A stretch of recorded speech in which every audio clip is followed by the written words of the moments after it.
जिस अरब के रेगिस्तान में अरब के इतिहास उनके देवी देवता को दफन करके वो लोग इस्लाम लेकर आए थे, अब उस रेगिस्तान का इतिहास फिर से कब्र फाड़कर बाहर आने लगा है और सवाल बन रहा है, क्या अब अरब में इस्लाम की कयामत आने वाली है। नमस्कार दोस्तों, मैं राजीव चौधरी।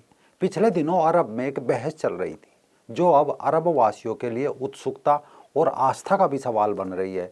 यानी प्राचीन अरब के देवी देवताओं का नाम लेकर सोशल मीडिया पर ट्रेंड चल रहे हैं, या कहो सोशल मीडिया पर प्राचीन अरब के देवी देवताओं की वापसी के लिए प्रचार और आह्वान किए जा रहे हैं। किसी ने अरब देवी अलुज्जा की तस्वीरें पोस्ट की तो किसी ने अल्लात और मनात की। इसमें सबसे बड़ी बात यह है कि मूर्ति और देवताओं के प्रायद्वीप के इतिहास का हिस्सा होने के कारण सऊदी सरकार प्राचीन अरब देवी देवताओं को महत्व देकर कह रही है कि हमारा अतीत हमारे भविष्य का हिस्सा है। यानी सऊदी धीरे धीरे पहले मुल्लापन से और बाद से इस्लाम पाने की ओर आगे बढ़ रहा है।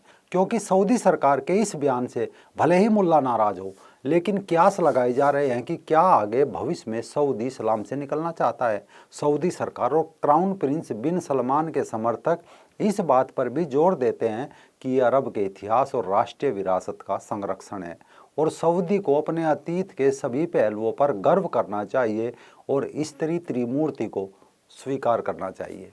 जिस पर अमेरिकी यूट्यूबर और लेखक डेनियल ने यहाँ तक लिखा है कि मुस्लिम देशों को धर्मनिरपेक्ष बनाने के लिए उन मूर्तियों को पुनर्जीवित करने की अनुमति दे रहे हैं जिन्हें इस्लाम ने नष्ट कर दिया था। ऐसे में एक सवाल बन रहा है कि आखिर किन मूर्तियों को नष्ट किया और कौन है अरब की वो 3 देवियां जिन्हें दफन करके इस्लाम खड़ा किया गया। बाद में विरोध होने पर उन्हें अल्लाह की बेटी तक बता दिया गया और अब 1400 साल बाद फिर से उन मूर्तियों को पुनर्जीवित किया जा रहा है। किस्सा समझिए, जानिए कैसे सनातन धर्म भी कभी अरब की संस्कृति को प्रभावित किया करता था। सऊदी भाषा में इल इल्लाह यानी अल्लाह पुरुष देवता को माना जाता है। ठीक उसी प्रकार देवियों में अल इल्लात यानी अल्लात सबसे शक्तिशाली और पूज्य समझी जाती थी। अल्लात का मंदिर मक्का शहर से लगभग 100 किलोमीटर की दूरी पर तायफ में स्थित था और कुरैश मोहम्मद का घराना और बाकी लोग इसकी पूजा किया करते थे। अल्लात के मंदिर को भी काबा के जैसा ही पवित्र माना जाता था। ये देवियों में सबसे बड़ी देवी थी। कुरैश अपने बच्चों के नाम देवी अल्लात के नाम पर उसी तरह रखते थे जैसे उदाहरण के लिए जायद अल्लात, तायम अल्लात आदि आदि। कुछ अरबों का ये भी मानना था कि देवी अल्लात देवता अल्लाह की बेटी है। इसके अलावा 2 और देवियां थी, मनात और अलुज्जा। इन तीनों देवियों का मंदिर मक्का के आसपास ही स्थित था और तीनों की काबा के भीतर ही पूजा होती थी। सारे अरब के लोग इन तीनों देवियों की पूजा किया करते थे। जैसे हिंदू परंपरा में मुख्य रूप से 3 देवियां, एक लक्ष्मी, दूसरी सरस्वती, तीसरी दुर्गा जी। तो अब ठीक ऐसे ही अरब की इन 3 देवियों को देखिए जिनमें एक शेर की सवारी कर रही है। 5वीं-6वीं शताब्दी तक अरब में इन्हीं देवियों की पूजा अरबी भाषा में नाम रखकर की जाती थी। लेकिन बात इन तीनों देवियों तक सीमित नहीं है। कुछ कबीलों की कुल देवियां भी होती थी और कुछ के अन्य देवता। जैसे आज भी भारत में हिंदुओं के अलग अलग स्थानों पर देवियों और मंदिरों और देवताओं की अलग अलग पूजा की जाती है। ठीक यही परंपरा अरब में थी, यानी जैसे यहाँ पर कुल देवी देवता थे वहाँ भी थे। इसमें एक खास बात यह भी है कि उत्तरी अरब के लोग वो ये मानते थे कि अल्लात देवता हुबल की माँ है और देवी मन्नात देवता हुबल की पत्नी। यानी इस्लाम के पहले अरब में हर एक कबीले और वंश की अपनी अपनी देवियां होती थी। उदाहरण के लिए देवी मन्नात को मदीना के 2 प्रमुख घराने ओस और खजराज के लोग अपनी देवी मानते थे और उनकी पूजा किया करते थे। ये लोग मन्नात के आगे चढ़ावा चढ़ाते थे और हज भी करते थे। अब बात अगर हज की करें तो यज हवन का अरबी अपभ्रंश शब्द हज को ही ले लीजिए। यज के कपड़े और हज के कपड़े आज भी एक समान है।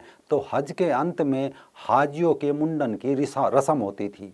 मगर ओस और खजराज कबीले के लोग, मदीना के अन्य लोग मक्का जब हज के लिए आते थे तो अपने सर का मुंडन नहीं करते थे। हज के अंत में वे लोग मक्का और मदीना के बीच कुदुस नाम की जगह पर जाते थे जहां देवी मन्नात का मंदिर स्थित था। वहां जाकर ये लोग अपना मुंडन कराते थे। ये अपना हज तब तक पूरा नहीं मानते थे जब तक देवी मन्नात के मंदिर में जाकर मुंडन की परंपरा को पूरा नहीं करते थे। ठीक उसी तरह कुरैश कबीले की देवी थी अलुज्जा। कुरैश वही कबीला है जिसमें मोहम्मद पैदा हुए। अरबों ने देवी उज्जा के लिए एक मंदिर बना रखा था जिसे वो बुस कहते थे। यहाँ वो पुजारी के द्वारा देवी उज्जा से अपने भविष्य की भविष्यवाणी प्राप्त करते थे। कुरैश लोग जब काबा का चक्कर लगाते थे तब वो तबलील्लाह स्तुति गाते थे। अल्लात, अलउज्जा और मिनात तीनों देवियां वास्तव में सबसे ऊंचे दर्जे की देवियां थी। हज की परंपरा सबके लिए एक थी। कुर्बानी हज के अंत में दी जाती थी, मगर जो जिस देवी या देवता को अधिक मानता था वो उनकी बलि वेदी में कुर्बानी देता था। कुरैश के लोग देवी उज्जा को बहुत ऊंचा सम्मान देते थे और वो उनको चढ़ावा चढ़ाते थे। ऐसे में सवाल है, फिर वो देवियां कहाँ गई या कैसे उन देवियों का अस्तित्व समाप्त हुआ। दरअसल इब्न अल कल्बी उल उस्मान शेख सफ़ीउर रहमान अल मुकबरपुरी अल रहीक अल मखतूम की किताब में लिखा है कि मक्का पर विजय प्राप्त करने के तुरंत बाद मोहम्मद और उनके अनुयायियों ने सबसे पहले अल्लाह की इन 3 बेटियों के मंदिरों को नष्ट किया, क्योंकि इस्लाम का उद्गम इन्हीं मूल भावना के साथ हुआ था कि अल्लाह अकेला है और उसका कोई साथी नहीं है। इसलिए इस्लाम के मूल को अगर सबसे ज़्यादा किसी से खतरा है तो वो थी ये 3 देवियाँ और देवता हुबल। देवता हुबल तो काबा का मुख्य देवता था, इसलिए उनकी मूर्ति तो काबा पर कब्जा होने के तुरंत बाद तोड़ दी गई थी और साथ साथ इन 3 देवियों को भी, अन्य मूर्तियों को भी काबा और उसके आसपास से नष्ट कर दिया था। मगर मक्का और उसके आसपास स्थित इन 3 देवियों के मंदिर इस्लाम और उसकी मूल भावना के लिए बहुत बड़ी चुनौती थी।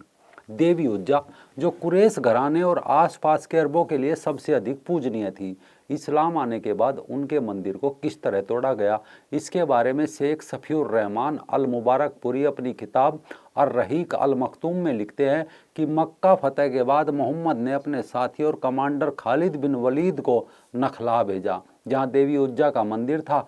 देवी उज्जा उस वक्त वहाँ सबसे अधिक मान्य और पूजनीय देवी थी। खालिद अपने साथ 30 घुड़सवार लेकर उज्जा के मंदिर में गया। वहाँ उसे देवी की 2 मूर्तियाँ मिली। इसमें से एक असली मंदिर और एक असली मूर्ति थी, दूसरी नकली मंदिर, नकली मूर्ति।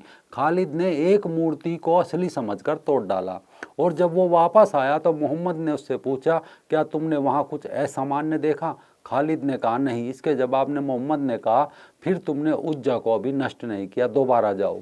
गुस्से और अपनी गलती के पछतावे से भरे खालिद दोबारा नखला गया और इस बार उसने उज्जा का असली मंदिर ढूंढ लिया।